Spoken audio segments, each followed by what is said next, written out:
দর্শক এ বিষয়ে আরও বিস্তারিত জানতে এই মুহূর্তে নিউজরুম থেকে আমাদের সঙ্গে যুক্ত হচ্ছেন সহকর্মী মাসুদুর রহমান। মাসুদ, এই যে জুলাই আগস্ট মানবতা বিরোধী অপরাধের মামলায় শেখ হাসিনার বিরুদ্ধে আজকে আমার দেশ পত্রিকার সম্পাদক মাহমুদুর রহমানের সাক্ষ্য গ্রহণ নেওয়া হয়েছে, তার সাক্ষ্যে তিনি কোন কোন বিষয়গুলোতে আলোকপাত করেছেন এবং আরও দু একজন সাক্ষীর কথা আমরা জানতে পারছি, তাদের নাম জানতে পেরেছেন কিনা?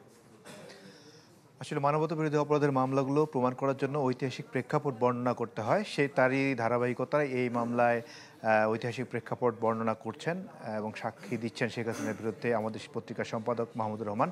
তিনি মূলত শেখ হাসিনার ক্ষমতায় আসা, কীভাবে ক্ষমতায় আসলেন এবং ক্ষমতায় আসার পর তিনি যে নির্বাচনগুলো করেছেন, 2014 নির্বাচন, 2018 নির্বাচন, 2024 নির্বাচন, এই নির্বাচনগুলোতে তিনি কি প্রক্রিয়ায় ফ্যাসিস্ট কায়েম করেছেন, তিনি কোন প্রক্রিয়ায় নির্বাচনগুলো করেছেন, এগুলো তিনি তুলে ধরেছেন।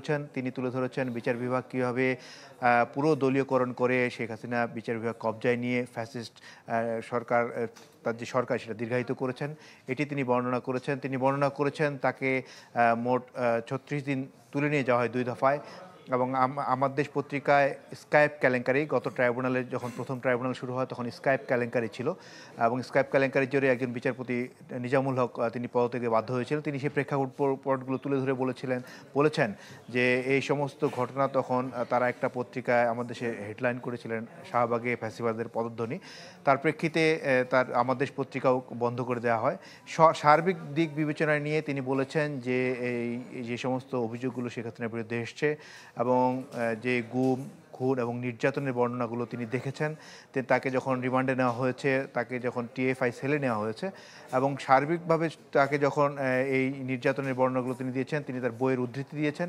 তিনি ভারতের সাবেক যে ভারতীয় হাইকমিশনার ছিলেন বাংলাদেশ, তার বইয়ের প্রণব মুখার্জির একটি বইয়ের উদ্ধৃতি দিয়েছেন। তিনি বলেছেন যে বাংলাদেশে সে সময় নির্বাচন ব্যবস্থার সময় শেখ হাসিনা কী বলেছিলেন, তার সাথে কথা হয়েছিল এবং সার্বিক সব কিছু বিবেচনা নিয়ে তিনি বলেছেন যে এই যে ঘটনাগুলো ঘটেছে গত 15 বছরে শেখ হাসিনা শাসনামলে, এগুলোর বিচার হওয়া উচিত। বিচার না হলে ইতিহাসের দায় থেকে যাবে। তো আগামীকাল তিনি পুনরায় সাক্ষ্য দেবেন। বলতে গেলে শেখ হাসিনার বিরুদ্ধে যে মামলাটি, সেটির সাক্ষ্য গ্রহণ একেবারে শেষ পর্যায়ে। মাহমুদুর রহমান সাক্ষ্য গ্রহণ শেষ হলে নাহিদ ইসলাম সাক্ষ্য দেবেন এবং তদন্ত কর্মকর্তা বাকি থাকবে। এরপর দুই পক্ষর আর্গুমেন্ট হবে। আর্গুমেন্ট শেষে খুব বেশি হলে 15 দিন পর শেখ হাসিনার বিরুদ্ধে ট্রাইব্যুনাল রায় ঘোষণা করবেন। সেক্ষেত্রে বলা যায় আগামী অক্টোবরের শেষ নাগাদ শেখ হাসিনার বিরুদ্ধে জুলাই আগস্ট গণহত্যার মামলার আনুষ্ঠানিকভাবে রায় ঘোষণা হতে পারে ট্রাইব্যুনাল থেকে। মাসুদ, আপনাকে ধন্যবাদ। দর্শক সহকর্মী মাসুদুর রহমান আমাদের সঙ্গে যুক্ত হয়েছেন নিউজরুম থেকে।